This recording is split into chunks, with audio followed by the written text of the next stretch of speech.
네, 이어서 살펴볼 종목입니다. 엔지캠 생명과학 구강 점막염 치료제 임상 이상 결과 공시 논란 주가 전망은 기업 개요 살펴보겠습니다.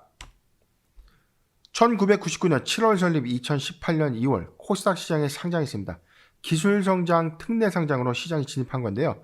2분기 현재 2개의 연결대상 종속회사를 보유하고 있습니다. 주 사업입니다. 합성 신약의 연구 및 개발, 기술 이전을 영위합니다.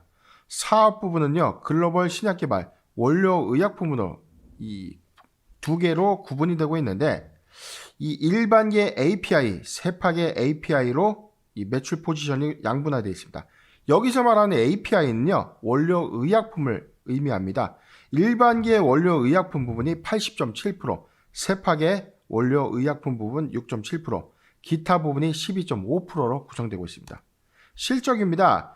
2020년 연간 실적은요, 연결 기준 매출액 258억, 전년 동기 대비 21.9%가 감소했고, 영업손실 191억, 단기 순손실 175억을 기록하면서 적자를 지속하고 있습니다.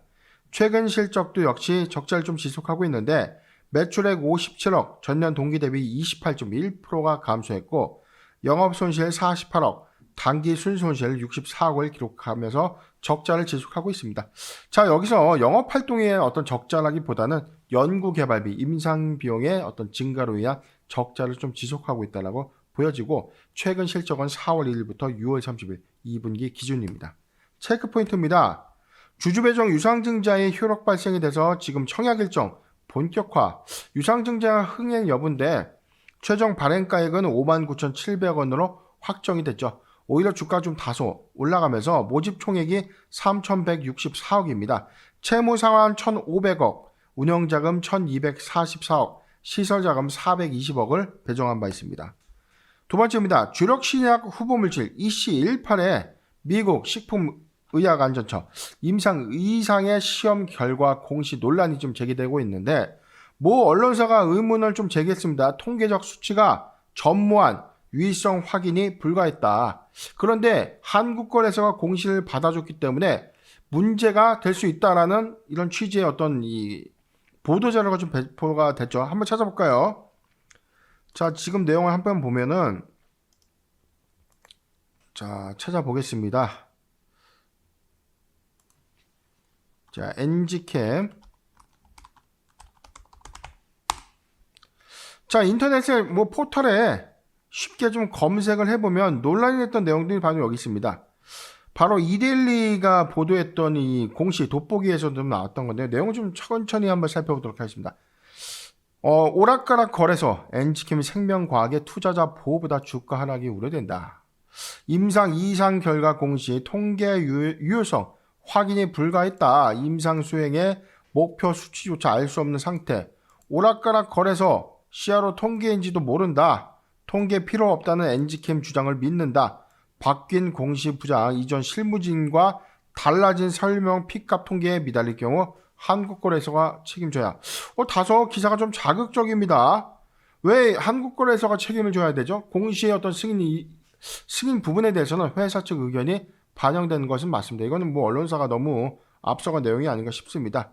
자, 여기서 나오는 거는요, 이 공시 규정이 어떤 가이드라인인데, 자, 이게 임상 결과에 대한 어떤 해석 부분이 사실 우리가 좀 판단되는 부분에서 회사 구미에 맞는 입장으로 임상 결과를 해석하게 되면 오인, 투자자가 마치를 잘못 오인돼서 과거에 어떤 사례들이 좀 있었습니다. 오히려 임상 2상에 막대한 아주 좋은 효능이 있었던 것처럼 임상 결과가 발표가 됐는데, 나중에 임상 3상에서 임상 2상의 유의성 결론마저 뒤집혀지는 그런 사례들이 좀 속출하다 보니 많은 투자자의 피해가 있었던 것은 사실입니다. 그렇기 때문에 금융위원회와 한국거래소가 이 공시 가이드라인을 좀 발표한 겁니다. 임상시험에 성공적으로 공시하는 것은 바람직하지 않다. 자, 이게 뭐냐면 임상의 성공이다. 마치 좀 그렇다 카더라처럼 자극적인 어떤 이 표시보다는 회사 이 통계적인 어떤 결론에 대해서 팩트만 공시하게끔 되는 겁니다. 이 판단은 투자자가 하게끔 하는 거죠. 자, 그래서 지금 내용을 좀 더 보면 엔지캠 생명과학은 중증 구강 점막염 치료제 EC18의 임상 2상 결과 탐 라인의 데이터 파트 1을 공시했다. 자, 뭐 내용들을 뭐 좀 이해하기가 좀 어렵습니다. 좀 여기서 보면 자, 이겁니다. 이데리가 취재하자 거래소는 엔지캠 생명과학 공시가 CRO에서 입증한 통계 인지도 확답을 못했다. 투자자 보호가 1순위인 기관에서 공시에 들어갈 핵심 데이터도 제대로 판단할 역량을 갖추지 못하고 있다는 것을 보여준 사례다. 자, 근데 여기서 앞에 나와 있죠. 거래소가 이번에 얼마나 부실한 공시를 통과시켜 줬는지. 자, 지금 이게 1차 평가 지표가 영어로 뭐 프라이머리 엔드포인트라고 나와 있죠. 임상시험을 하는 주목적이기 때문이다.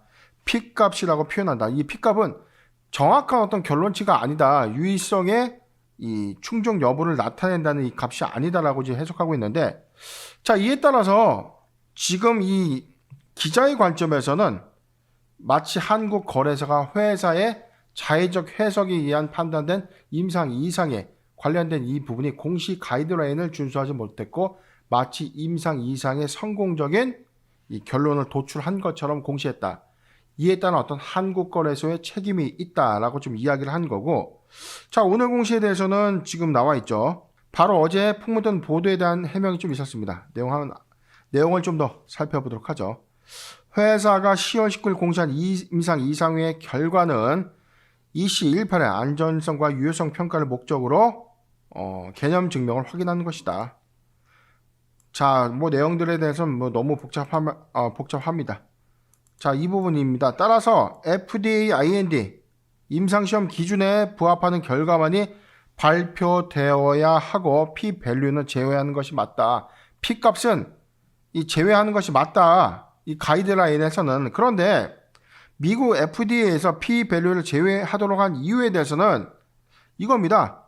미국 FDA가 적정 환자의 수를 조속히 임상적 유효성 데이터를 볼 수 있도록 승인한 것이다. 전 세계에 승인된 치료약이 전무한 미충족, 의료적 수요가 매우 높은 상황이다. 자, 회사가 해명한 겁니다. 전 세계적으로 이 구강 점막염 치료제에 치료약이 아직은 없다.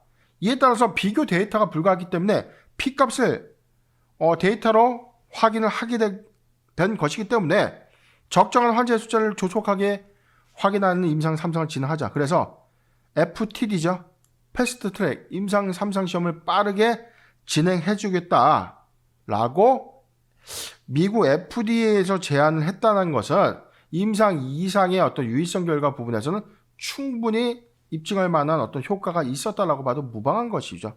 어떤 값에 대한 어떤 추정치를 우리가 도출하지 못했는데 미국 FDA에서 괜찮다고 하는데 왜 언론사가 이 부분에 대한 어떤 자의적 해석을 회사가 잘못했고 한국 거래소가 공시 가이드라인을 잘못했다라고 규정하는 것은 좀 다소 월권이 아닌가 싶습니다.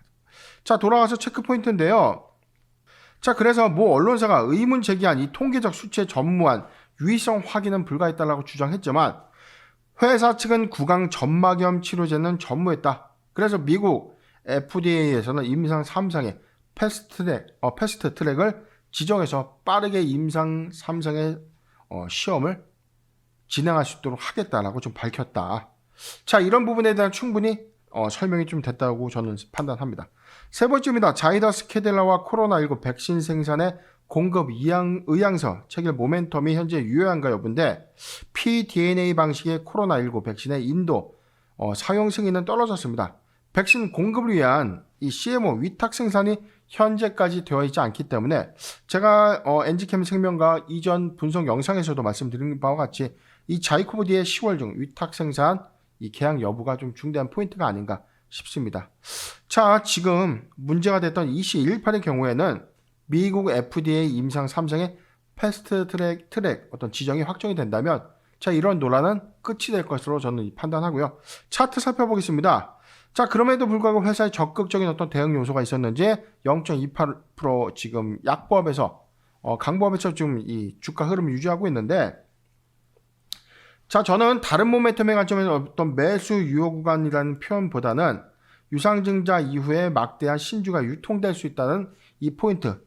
자, 이 부분이 저는 우려스럽기 때문에 신규 매수 관점은 아니다. 그런데 모멘텀 관점에서는 지금 인도 백신 공급 계약, CMO 위탁 생산 공급 계약 부분과 EC18의 임상 3상 모멘텀이 부각이 된다면 주가는 추세적인 상단 자리는 맞다. 그런데 대규모 유상증자의 신주 유통에 따른 어떤 주가 희석이 단기에 소화된 이후에 매수해도 늦지 않다. 의견 제시해 드리고요.